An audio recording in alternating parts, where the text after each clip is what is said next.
paz, irmãos. Amém? Como o pastor Maurinho já falou, meu nome é Evilásio e eu sou de Marataízes, aqui bem perto de vocês. Nós trabalhamos com a Jocum, Jovens com uma Missão. Já estamos em missões já há 14 anos. Fizemos a nossa ETED em 2001 e trabalhamos junto, eu e minha esposa. Eu gostaria que ela ficasse de pé. O nome dela é Elisângela. Nós temos 3 filhos. O mais velho é o Leonardo, nasceu aqui no Brasil. Quando a gente foi para o Timor, o Leonardo tinha mais ou menos 1 ano e meio. E depois no campo nós tivemos o Felipe. O Felipe nasceu numa crise, onde o Timor estava em crise. E por causa da crise a gente teve que ir para a Austrália. Ele nasceu na Austrália. E temos a últimazinha, que é a Sara. A Sara é timorense, nasceu lá no Timor, nossa bênção. Agora a fábrica fechou e a gente tem essa família linda trabalhando para o Senhor lá no Timor-Leste. Quantos de vocês já ouviram falar do Timor-Leste aqui? A maioria, né? O Timor é uma nação que está no sudeste da Ásia e foi colonizado por Portugal durante 400 anos. Porém, depois que Portugal usufruiu, explorou bastante, ele deixou o Timor. E quando Portugal deixou, a Indonésia entrou, porque o Timor está bem dentro da Indonésia, está dentro da janela 10/40. E quando a Indonésia entrou, a Indonésia veio com uma colonização muito forte, proibiu o Timor de falar o português, e eles tiveram que aprender a língua da Indonésia. Então foi um tempo muito difícil para o timorense. Porém, no intervalo, quando Portugal saiu e antes da Indonésia entrar, o Timor começou a sentir um pouquinho da liberdade. Então, quando a Indonésia entrou, eles começaram a lutar pela independência. E quando foi em 99, o presidente da Indonésia falou: olha, se vocês votarem e conseguirem a independência, a gente sai da nação. Então, o timorense foi para a urna e votou, e ganharam a independência. Porém, a Indonésia já estava preparada para, se o Timor conseguisse a independência, eles iam entrar no Timor, ir por cima, pelo ar, pelo mar e por terra, e destruir o Timor-Leste. E foi isso que aconteceu. Em 99, quando o Timor votou pela independência, a Indonésia entrou destruindo, e destruiu 80% da nação. Então, o Timor hoje é uma nação, eu acho que é a mais nova nação do mundo, e está lutando para um desenvolvimento, está aprendendo a caminhar ainda. E no Timor-Leste, é uma nação pequenininha, ela é considerada com o menor estado brasileiro, que eu acho que é o Alagoas, e tem mais ou menos 1.200.000 habitantes. Porém, no Timor se fala 23 dialetos. Hoje a língua oficial é o português, porque depois que eles conseguiram a independência, eles optaram pela língua portuguesa, porque teve muita influência para entrar o inglês, mas eles escolheram o português, porque em todas as nações onde o português entra, mantém os dialetos, e todas as nações onde o inglês entra, os dialetos acabam morrendo. Então eles optaram pela língua portuguesa hoje. Porém, menos de 10% da população fala o português. Então, às vezes o pessoal fala: vou para o Timor porque é a nação que fala português. E quando chega lá, meu Senhor, e agora? Como que eu vou fazer para me comunicar? Tem que aprender o Tetum. Tetum é o dialeto universal ali no Timor, onde todo timorense fala. E nós aprendemos essa língua. Depois eu vou estar orando em Tetum, para a gente dar continuidade, para vocês ouvirem um pouquinho da língua de lá. A religião predominante no Timor, eles falam que é o catolicismo, por causa da colonização de Portugal. Porém, quando você vai para lá e você começa a conviver com o timorense, você começa a ver que o timorense é mais animista do que católico. Quantos já ouviu falar da religião animista? Animismo. A África é muito animista. Aqui no Brasil também tem o animismo. Religião que focaliza no espiritismo, candomblé, onde espiritualizam tudo, é considerado uma religião animista. No Timor também é assim. E no Timor, o antepassado, ele tem um papel fundamental na crença do timorense. Por exemplo, no Timor se gasta muito mais dinheiro quando uma pessoa morre do que quando a pessoa nasce. Por quê?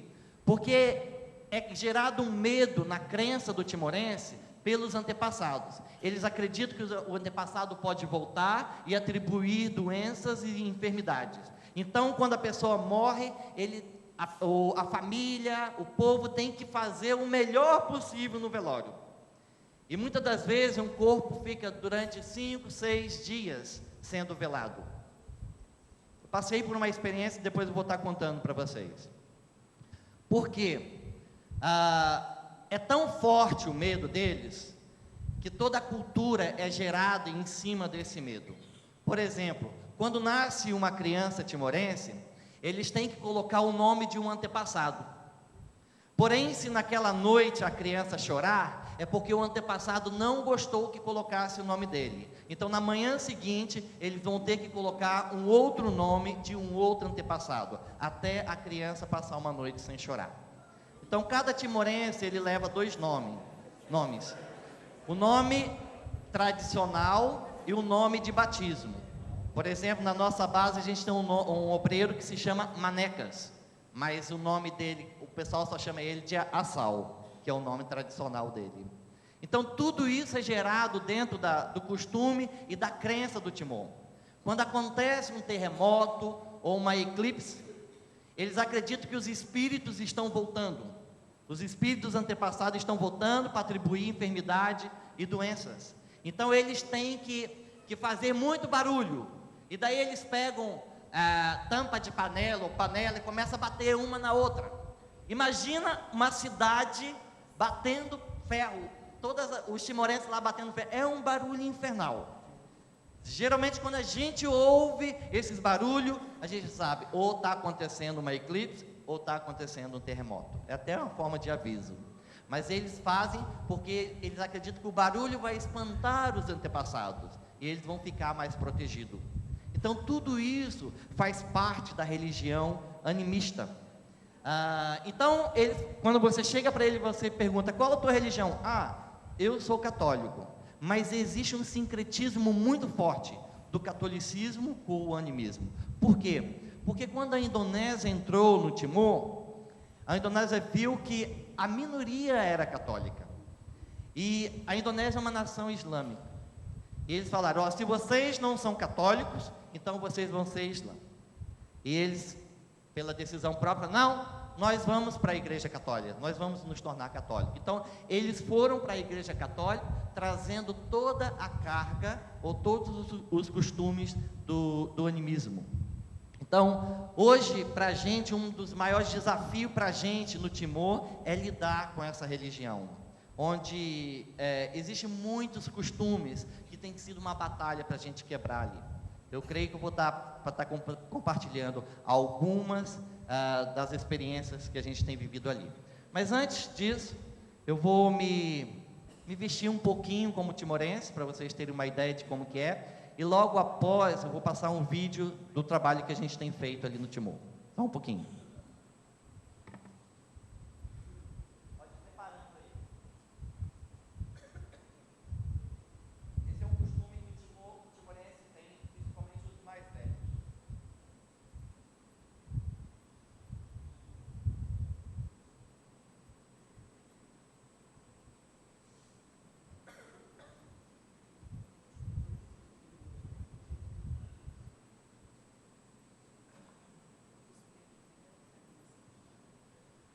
Pode preparar o vídeo para mim, por favor? Esse vídeo mostra todo o trabalho que a gente, como Jocum, temos feito ali no Timor-Leste.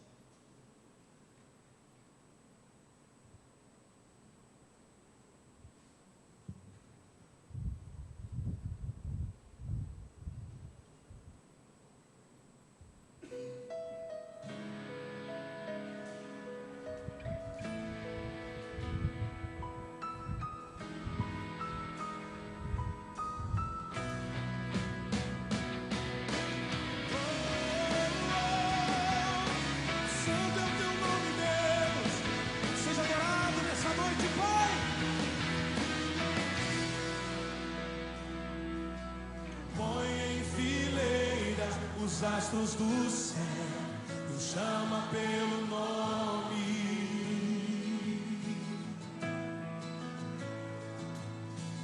Diz ao mar, aqui te detenhas, dá forma aos montes.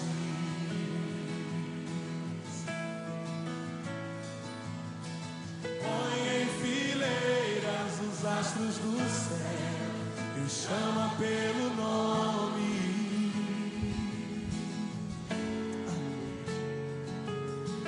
Diz ao mar, aqui te detenhas, dá forma aos montes.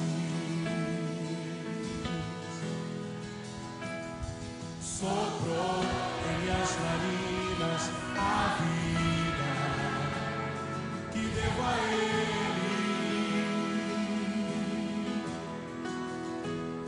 Sonhou pra mim um sonho tão lindo, vivo pra Ele.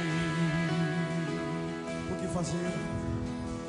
O que fazer diante de um Deus tão glorioso? O que dizer com palavras se até a intenção conhece?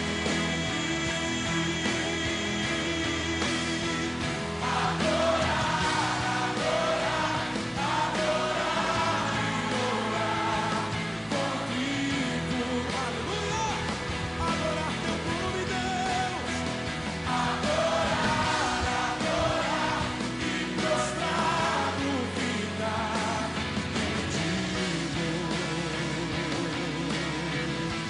Aleluia, aleluia, aleluia, glória a Deus, glória. Santo é o teu nome, Deus, aleluia, oh, o que fazer? O que fazer diante de um Deus tão glorioso? O que dizer com palavras se até a intenção conhece? Adorar, adorar, adorar e orar contigo, aleluia, adorar teu nome, Deus, adorar, adorar e prostrado ficar contigo, adorar teu nome, Deus, adorar, adorar, adorar e orar contigo,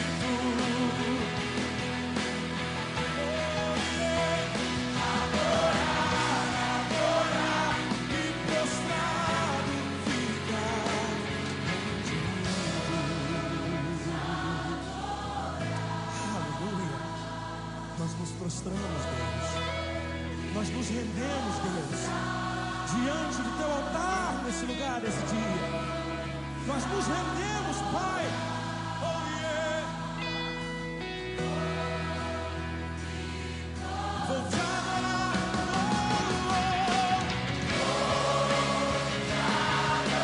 Vou te adorar, Senhor. Diante de ti.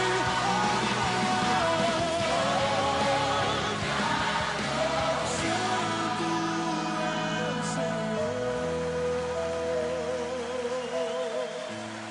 Aleluia. Aleluia. Ei. A Ele toda honra, a Ele toda glória, a Ele todo louvor e toda adoração. Aleluia. Amamaroma. Aleluia. Amehakari que for, obrigado, baita bot.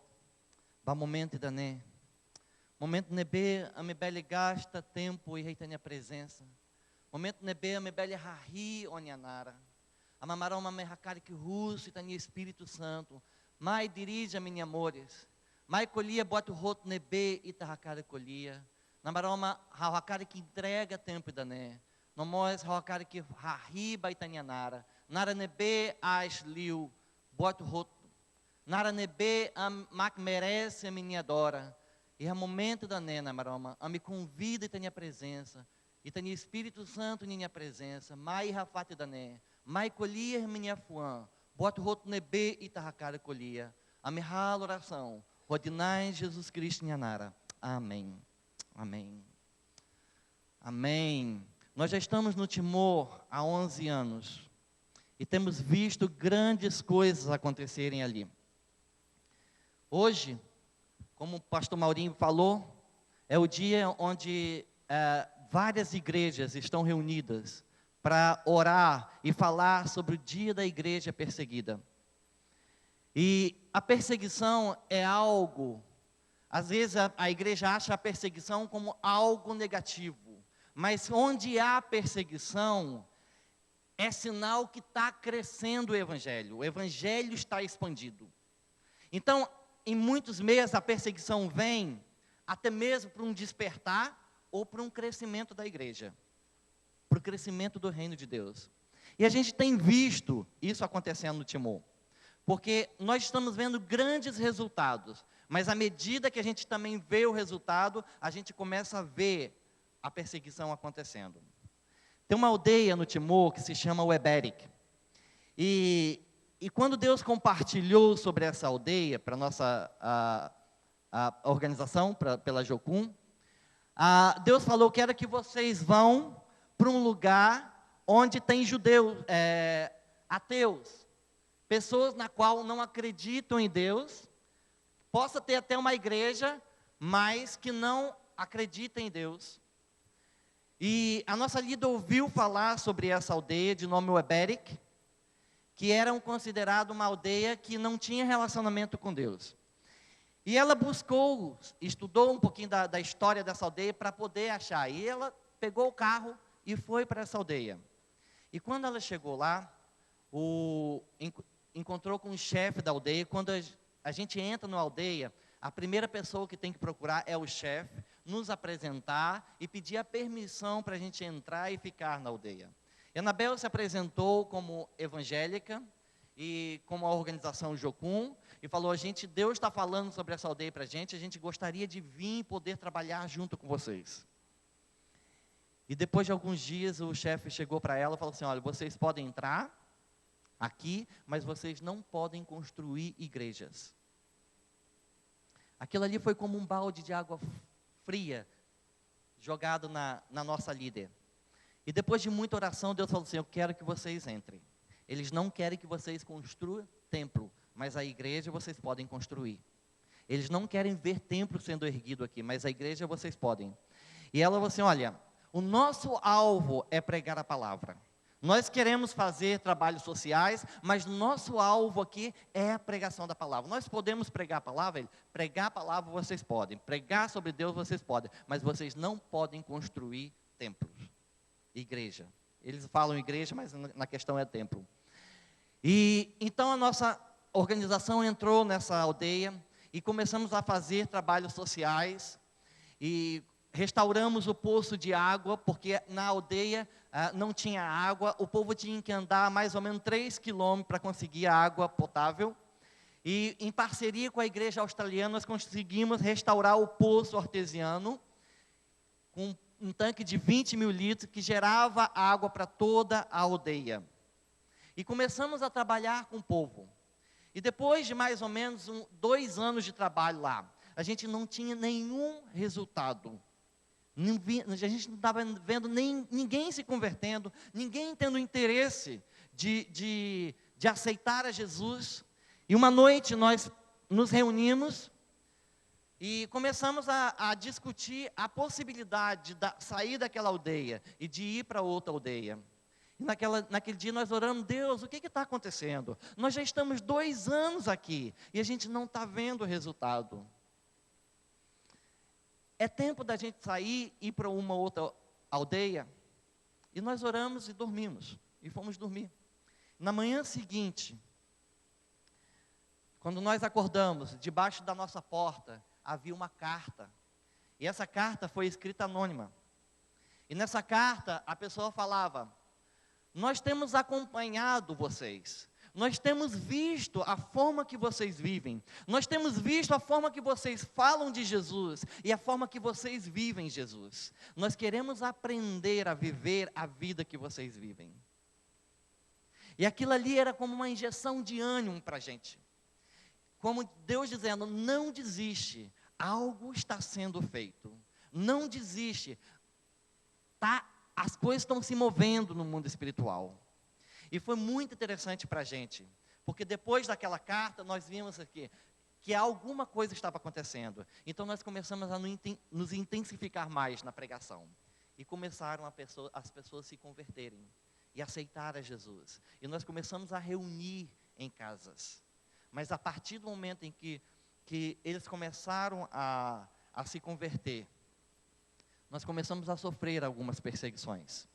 E muitas das vezes o padre de uma outra aldeia vinha e juntava com os jovens dessa aldeia e começava a falar contra o nosso trabalho. E ele começou a manipular esses jovens. E muitas das vezes, enquanto os nossos obreiros estavam dormindo, a nossa casa era apedrejada. E muitas das vezes eles mandavam um recadinho de que iam queimar os nossos carros se a gente continuasse a pregar o Evangelho. E com muita oração, e também compartilhando com as igrejas para estar orando pelaquela situação, nós continuamos naquela batalha e pregando a palavra, visitando casa em casa e fazendo discipulado. E hoje, a Jocum já saiu dessa aldeia, mas passou a responsabilidade para uma igreja da Austrália, que hoje continua com o trabalho de evangelização. E hoje já existe uma igreja neste lugar, com mais ou menos 45 a 50 pessoas convertidas, e que está envolvida na palavra. Pessoas que já foram treinadas, a própria aldeia, que está dirigindo a igreja do Senhor lá. Então, a perseguição vem quando existe resultado. Quando você começa a ver resultado, daí vem a perseguição. Em uma outra aldeia, de nome Sertulã, nós tínhamos um projeto em parceria com o governo do Timor. Em 99, quando aconteceu a crise, muitos veteranos de guerra perderam suas casas. E a Jocum começou a construir casas para esses veteranos. Isso chamou a atenção do governo timorense. E o Xanana Guzmão, que na época era o atual presidente, chamou a Jocum para uma reunião. E quando a Jocum foi, ele falou: nós temos visto o trabalho que vocês têm feito. Vocês estão ajudando a nossa nação. Vocês estão ajudando os nossos veteranos. E eu queria lançar um desafio para vocês. Eu queria lançar o desafio de vocês construir 100 casas para os veteranos. A Jocum é uma organização que não tem fins lucrativos. Ela não é mantida pelo governo, ela não recebe do governo. Cada missionário é que oferta com a organização para manter a organização. E quando o governo lançou esse desafio para a nossa liderança, o primeiro pensamento que veio para a gente é: nós não temos condições de construir 100 casas. E a nossa líder foi muito clara com o Xanana.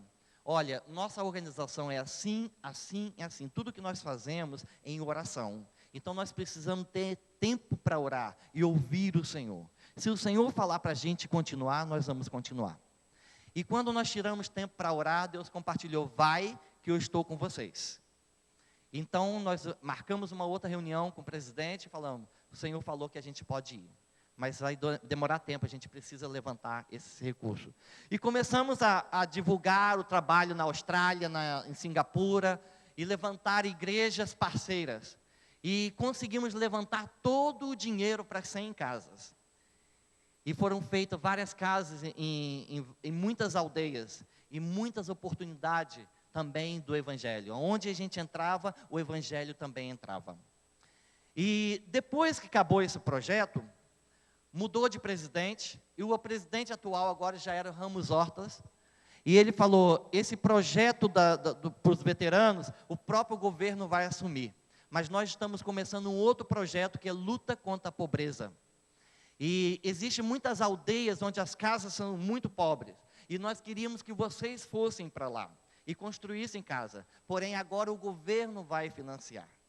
Facilitou para a gente. E o governo apresentou para a gente a aldeia de Seu Hortolã. Uma aldeia onde tinha 37 famílias. E nós entramos nessa aldeia. Mais uma vez, o nosso foco era a pregação do Evangelho. A gente foi muito claro com eles. E construímos 37 casas nessa aldeia. E durante todo esse tempo, que eu acho que foi em 5 anos, nós pregamos a palavra e muitas pessoas se converteram.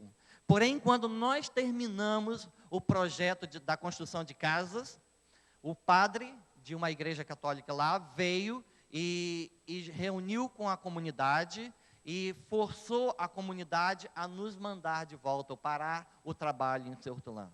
Ele falou: agora o projeto já acabou, vocês já ganharam as casas e não há mais necessidade deles ficarem aqui para pregar a palavra para vocês. E o povo, com medo da autoridade católica, o catolicismo tem um poder muito forte dentro do governo timorense. E, para vocês terem uma ideia, no distrito, no interior, é a Igreja Católica responsável pela documentação de cada pessoa. É a Igreja Católica que prepara toda a documentação, identidade,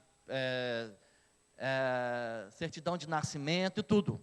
Então o padre começava a vir para ele: se vocês não mandarem essas pessoas embora, nós, a igreja, não vai dar os documentos que vocês precisam. Não vamos passar para vocês os documentos que vocês precisam.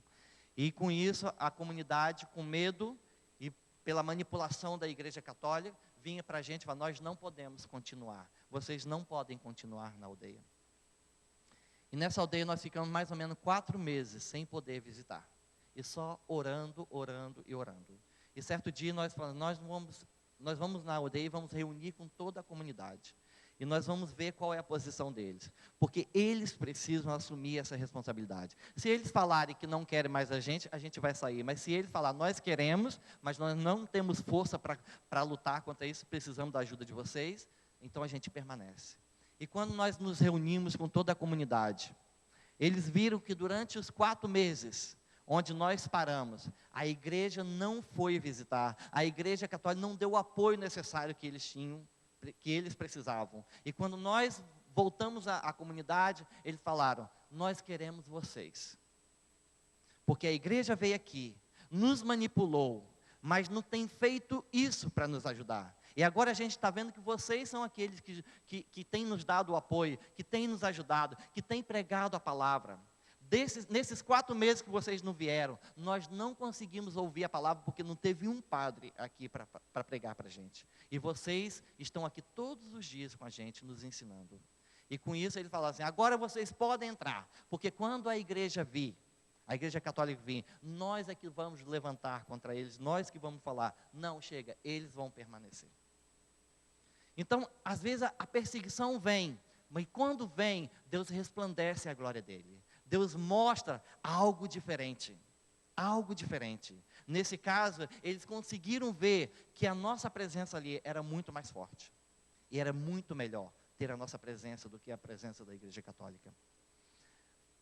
Nós temos um trabalho que a gente tem feito na vila de Laulora, e ali eu pedi para vocês estarem orando.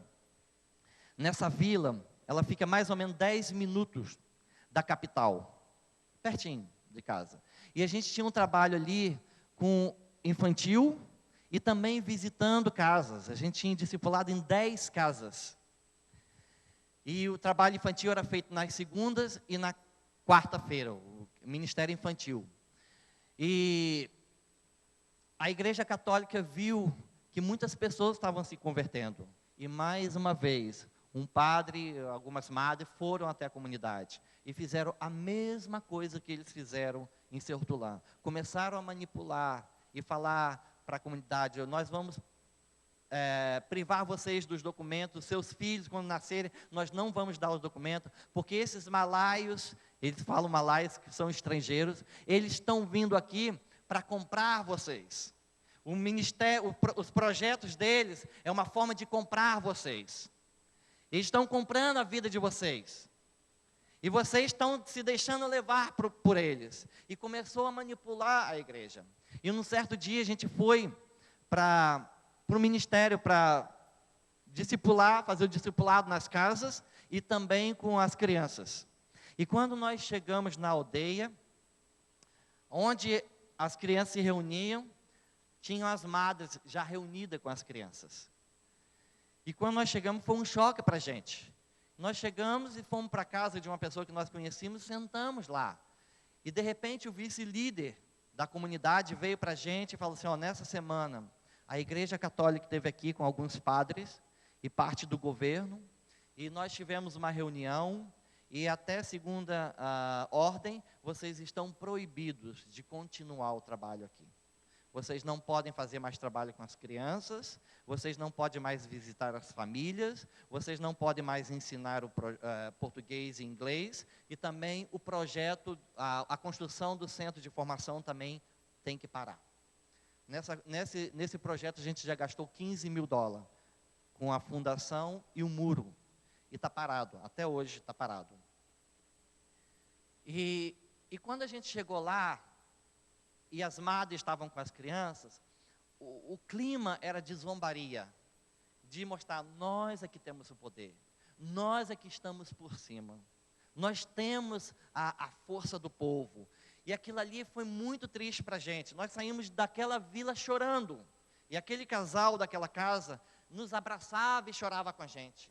Eles falaram, não é da maioria, a maioria não querem que vocês saiam, nós estamos sendo manipulados por eles.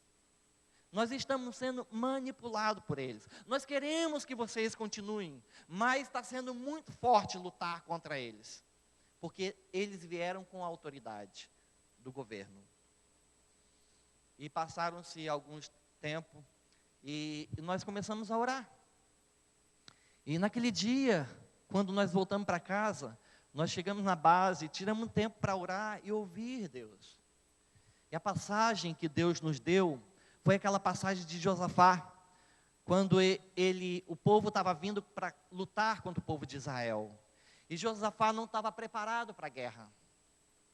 E ele vai para Deus e ele começa a orar. E Deus fala, espera, e você vai ver o que eu vou fazer. Vai, porque essa luta não é de vocês, essa luta é minha. E essa foi a palavra que Deus nos deu. E nós estamos orando.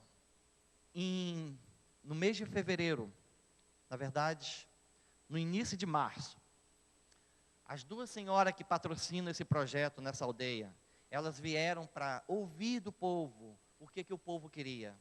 Porque elas que levantam todas as finanças necessárias para a construção do projeto e também ajuda cada família, cada criança, elas mantêm cada criança da aldeia na escola. Elas pagam pela educação de cada criança na aldeia. E nós fomos para reunir com o povo. E quando nós reunimos com o povo, a maioria que estavam lá falou assim, quando vocês saíram daqui, as madres assumiram o trabalho das crianças. Com 2, 3 dias que elas estavam trabalhando, fazendo trabalho com as crianças, as nossas crianças não queriam ir mais. Eles falaram, não, nós não gostamos dela. A forma que elas ensinam é diferente da nossa, de Ana e Abe. Ana e Abe são as nossas obreiras da Jocum. Nós gostamos de Ana e Abe, porque elas falam duro, beliscam, às vezes nos batem. Nós não queremos mais ela. E as próprias crianças pararam de ir frequentar o ministério infantil. E quando nós reunimos com o povo, nós queremos vocês. Nós queremos que vocês voltem. Mas nós é que temos que resolver essa situação. Então vocês esperam, porque no momento certo a gente vai chamar vocês para retornar para cá. Então quando a perseguição vem, é porque a glória do Senhor está sendo resplandecida.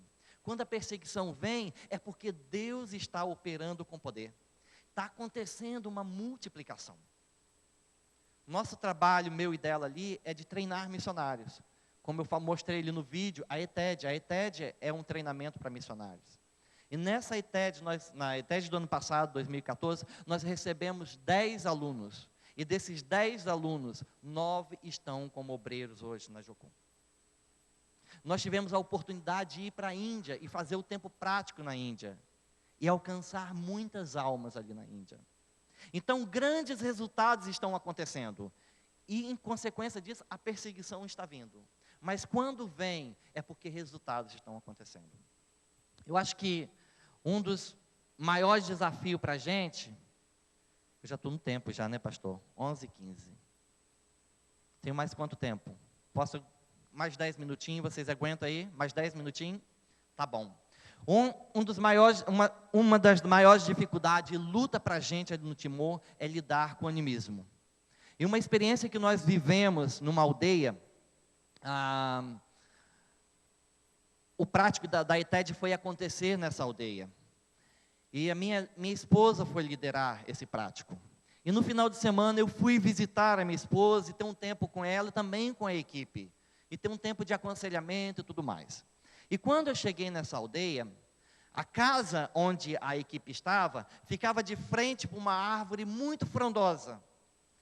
E do lado dessa casa, tinha a casa sagrada. Em toda a aldeia do Timor, existe uma casa sagrada, onde o feiticeiro faz os rituais.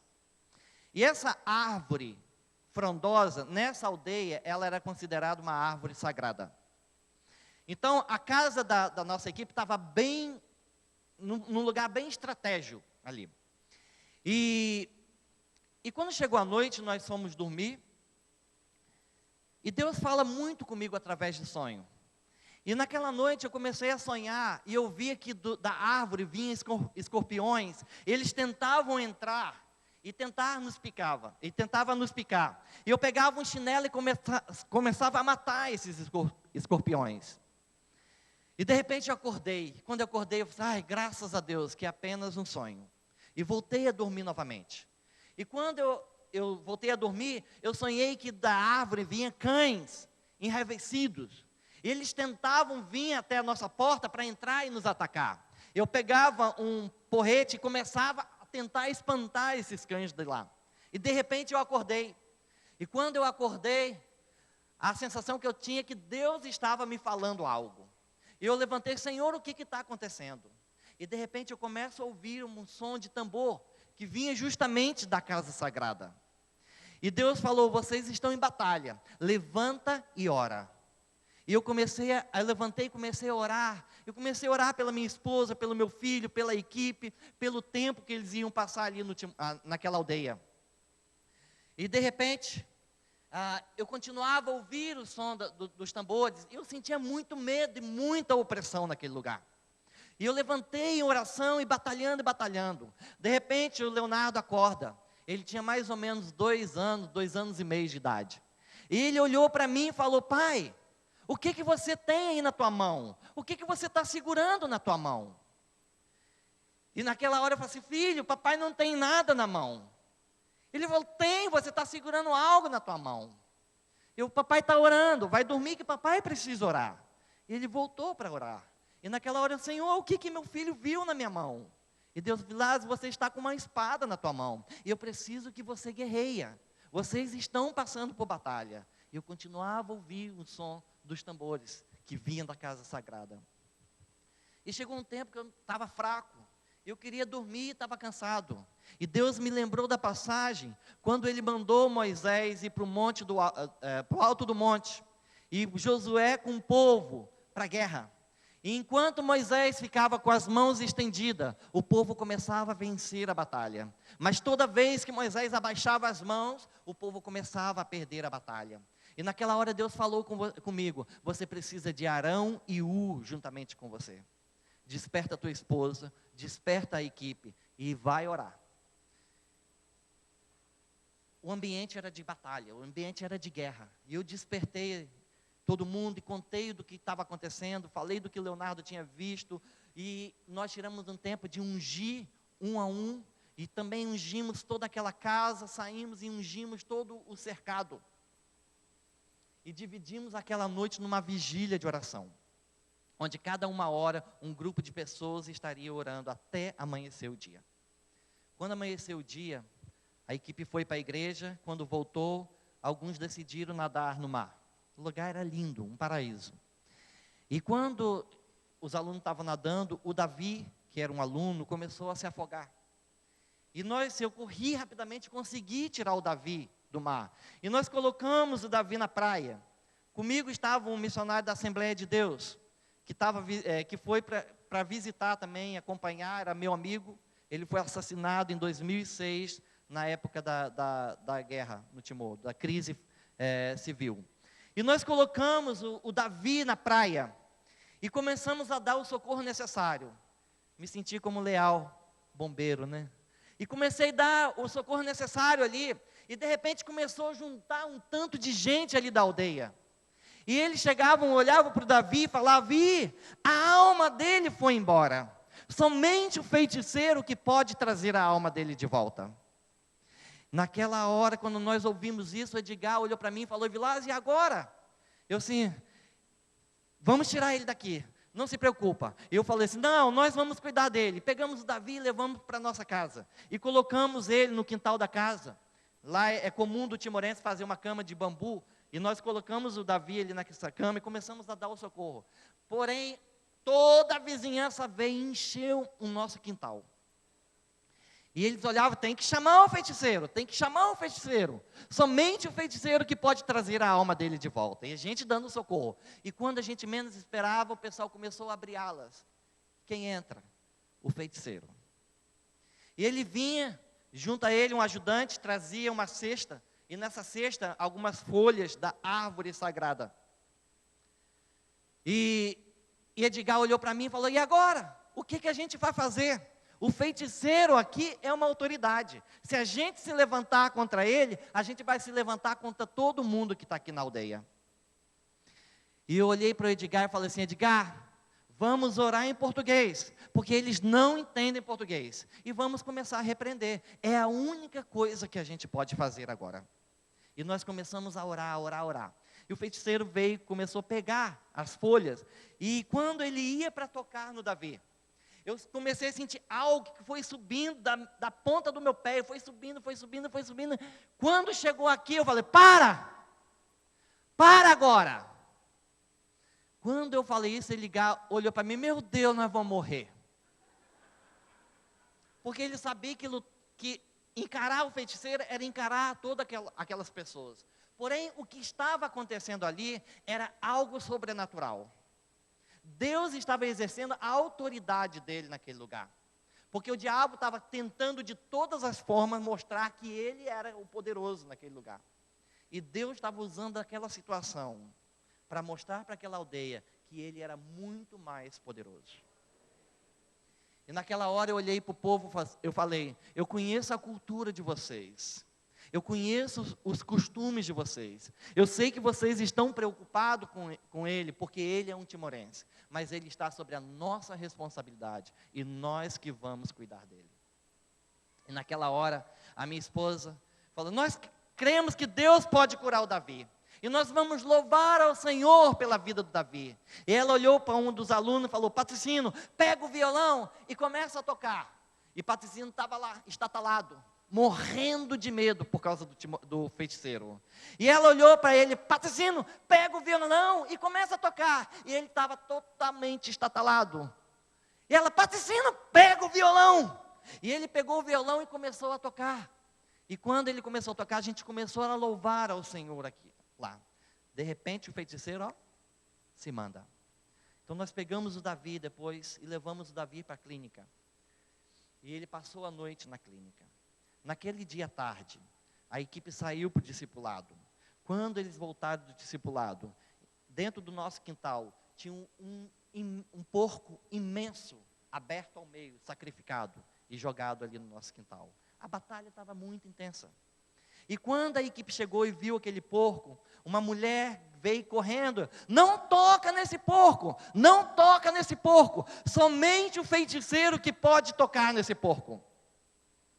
Mais uma vez, o diabo querendo mostrar que ele era o poderoso. E a minha esposa falou: não precisa chamar o feiticeiro, nós vamos orar, e nós mesmos vamos tirar esse porco daqui. Eles oraram. Os alunos morrendo de medo de tocar, porque na cultura e nos costumes deles, eles acreditam mesmo que pode vir maldição, e até mesmo pode se não estiver preparado. E eles oraram, repreenderam, pegaram aquele porco, fizeram um buraco na praia e enterraram. No dia seguinte, o Davi voltou da clínica. E quando ele chegou na aldeia, o povo olhava para o Davi e falava: o Deus de vocês é muito poderoso. O Deus de vocês tem muito poder, porque a alma dele tinha ido embora. E vocês não deixaram o feiticeiro tocar na vida deles, no corpo dele. E agora a alma dele voltou. Nós temos um Deus poderoso. Nós temos um Deus que quer fazer muito mais. E Ele precisa de pessoas que se dispõem a ir. Mas Ele também precisa da igreja que esteja intercedendo, e orando, enviando e contribuindo. Porque isso é missões. E eu sei que nesses últimos dias, Deus tem falado muito sobre missões. Porque cada dia que passa, é menos um dia. Cada minuto que passa, é menos um minuto. Isso significa que Jesus está mais próximo. E a palavra precisa ser pregada. Deus quer mudar a história. Deus quer fazer história. E Ele quer usar a tua vida para isso. No vídeo hoje, do missionário lá na Coreia, ele falou sobre chamado. Ele falou que acredita que o chamado está nos dons e nos talentos de cada um. Porque quando Deus nos criou, Ele colocou em nós dons e talentos. E Ele espera que a gente use esses dons e esses talentos para uma multiplicação no reino. Ele espera que vocês usem esses dons e talentos para fazer história e mudar a história. E isso eu creio que é o que o Senhor tem para a tua vida. Amém? Eu quero agradecer pela oportunidade. Obrigado, pastor. Desculpa pelo tempo. Que Deus abençoe a cada um de vocês. Amém.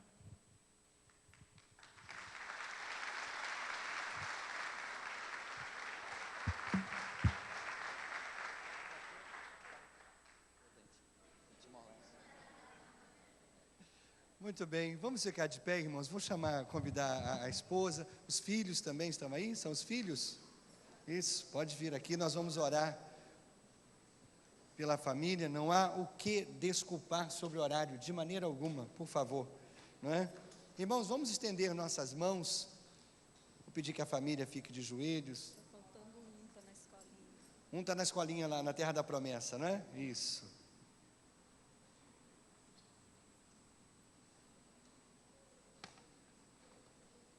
Vamos orar por eles. Pai, nós queremos colocar em Tuas mãos a vida dos Teus filhos, que têm guerreado na frente de batalha, por almas que o Senhor ama, que são tão preciosas, e que o Senhor quer salvar.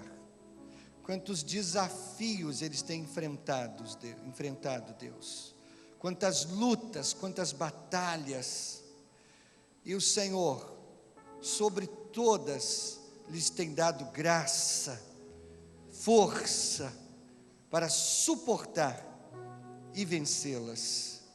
E é isso que nós pedimos: continua com a Tua mão de poder sobre a vida dos Teus filhos, não lhes deixando faltar absolutamente nada, Senhor, para que milhares Te conheçam como Senhor e Salvador. Supre todas as suas necessidades, Deus. Que Teus anjos estejam ao redor dos Teus filhos, e que haja ordem do céu, para que eles sejam guardados em todo o tempo, Deus. Que na boca dos Teus filhos haja sempre uma palavra de poder e libertação. Que no coração haja, Senhor, a coragem e a ousadia de continuar Te servindo num país tão inóspito, Pai. Dá-lhes a Tua bênção, por favor, em nome de Jesus. Amém, Senhor, amém e amém. Queridos, Deus abençoe vocês. Muito obrigado pela visita tão agradável de vocês, nos trazendo o desafio de orar e segurar as cordas. Tá bom? Deus os abençoe. Irmãos, logo mais estamos de volta às 17h30 ou 19h30. Que Deus abençoe você. Eu quero destacar a presença do meu amigo pastor Samir Mustafa, está conosco agora pela manhã. Deus abençoe Samir. Samir está começando um novo ministério em agosto, né? O Senhor há de abençoá-lo muitíssimo nessa nova igreja, nesse novo ministério. Conte conosco, Samir. Deus o abençoe em nome de Jesus. Bom domingo, que Deus nos abençoe.